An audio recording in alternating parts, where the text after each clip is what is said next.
High, আমি বৃষ্টি। আজকে যাচ্ছি হচ্ছে সজনের ফুল কুড়াতে। এই যে ঝুড়ি বা গামলা যাই হোক নিয়ে নিয়েছি। তোমরা হয়তো ভাবছো যে এত বড় গামলা নিয়ে কে আবার ফুল কুড়াতে যায়, আর কিছু ছিল না বাড়িতে, তাই জন্য ওইটাই নিয়েছি।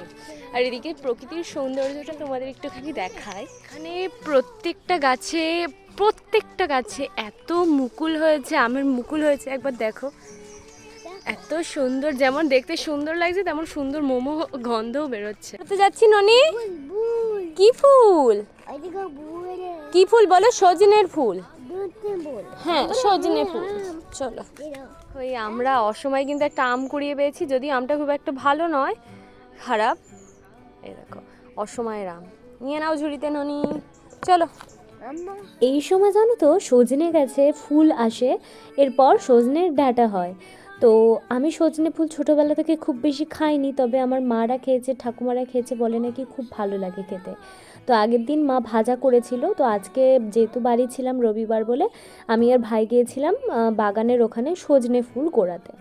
তো আজকে বাড়ি এসে দেখলাম ছাদে অনেকগুলো কামরাঙা পেকেছে। তো ঠিক করলাম যে কামরাঙার মাখা করব। তো কামরাঙা পাড়তে চলে এসেছি। আর এই যে কামরাঙাটা দেখছো, এর গায়ে দেখছি কিসে একটা কামড় দিয়েছে, দাঁত পড়ে গেছে। আর কামরাঙাগুলো এতটাই পেকে টুস করছিল, হাত দিতে দিতেই মানে ঝরে ঝরে পড়ে যাচ্ছিল। তো তাই জন্য সেখান থেকে 3-4টে মতো কামরাঙা আমি পেরে নিয়েছিলাম। আর এদিকে হচ্ছে কিছু টমেটো ছিল গাছে, 2-3টে মতো, সেই টমেটোগুলো পেরে নিয়েছিলাম।